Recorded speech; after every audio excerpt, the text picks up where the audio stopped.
오늘 우리가 함께 묵상할 하나님의 말씀은 시편 32편 1절에서 5절 말씀입니다. 말씀의 은혜를 나누기 전 먼저 카리스를 준비해 주시기 바랍니다.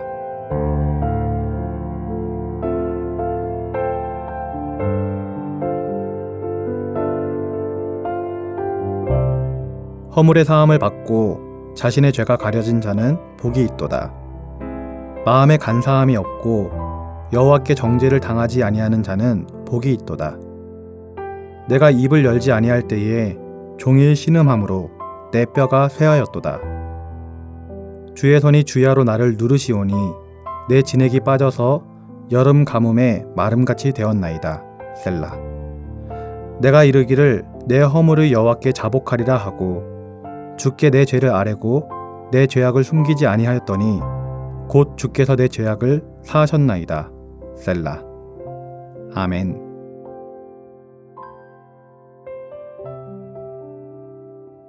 시편 32편은 다윗이 충직한 신하였던 우리아의 아내 밧세바와 간음하고 그 사실을 은폐하기 위하여 우리아마저 죽게 한 밧세바 간음 사건 후에 참회하면서 쓴 참회시입니다. 참회시는 시편 전체에서 7편이 나옵니다. 그중 6개의 시편은 다윗이 썼고 1개는 다른 사람이 썼습니다. 그리고 시편 6편, 32편, 51편은 밧세바 간음 사건을 배경으로 하고 있는 시편입니다. 그 중에서도 오늘 시편 32편은 나머지 2개의 시편과는 조금 다른 성격을 가지고 있습니다. 시편 6편과 51편은 자신의 죄에 대한 고백과 자비를 호소하는 것을 주된 내용으로 하고 있는 반면 오늘 본문인 시편 32편은 이미 회개한 후에 죄 용서를 받은 다윗이 기쁨에 겨워 하나님을 향하여 감사의 찬양을 드리는 내용으로 되어 있습니다. 그래서 오늘 본문은 형식적으로는 참회시로 분류되기는 하지만 감사와 찬양시 또는 지혜시로서의 성격이 강한 특징을 가지고 있습니다. 32편의 구성을 보면 1절에서 2절은 사죄를 받은 자의 복됨을 직설적으로 표현을 하고 있고 3절에서 7절은 범죄하고서 회개하지 않을 때의 심령의 고통과 죄 용서를 받았을 때의 기쁨을 대조해 보이면서 하나님의 용서의 은총을 받는 것이 얼마나 축복된 것인지를 실질적으로 증거하고 있습니다.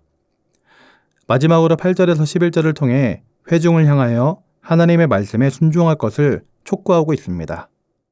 이렇게 다윗은 오늘 본문을 통해 자신의 죄를 숨기지 않고 고백했을 때 얻은 사죄의 기쁨을 진솔하게 전달함으로써 다른 사람들도 자신과 같은 기쁨을 맛보도록 교훈하고 있습니다.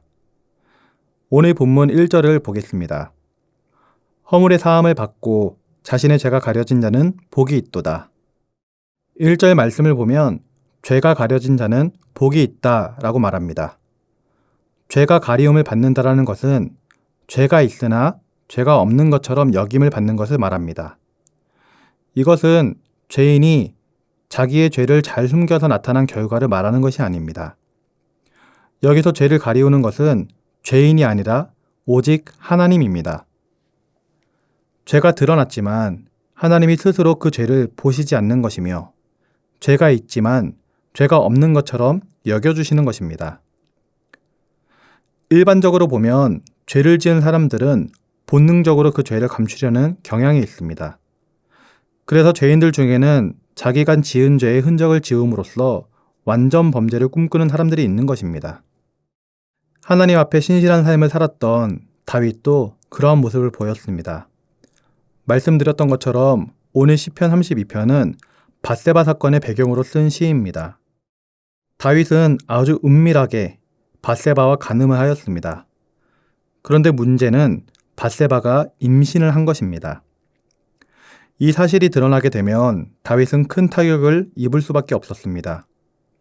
그래서 다윗은 이 사실을 감추기 위하여 머리를 굴리기 시작했습니다.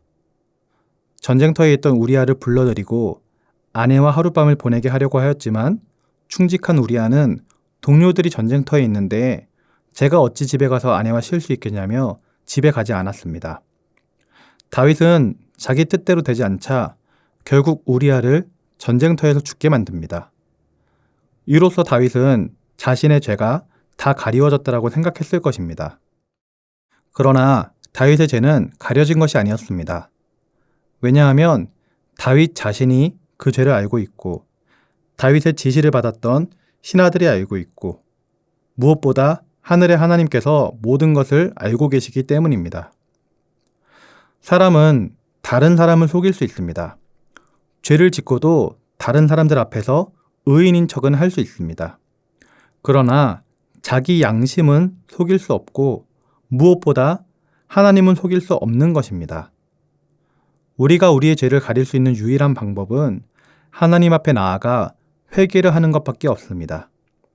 하나님께 자기의 죄를 솔직히 고백하고 용서를 구하는 것만이 우리의 죄가 가리워지는 유일한 방법인 것입니다. 하나님은 죄인이 죄를 자백하고 회개하면 죄를 사하시며 모든 불의에서 깨끗하게 하여 주십니다.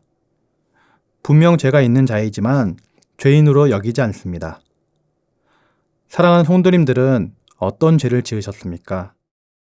그 죄의 문제 때문에 혹시 자책하며 죄책감에 시달리고 있지는 않으십니까? 하나님 앞에 죄송하여 고개를 들지 못하고 죄스러운 마음으로 예배를 드리지는 않으십니까? 혹시라도 죄를 지어 하나님 앞에 온전히 나아가지 못하는 성도님이 계시다면 회개할 수 있기를 주님의 이름으로 기도드립니다. 하나님은 회개하는 자들을 용서하여 주십니다.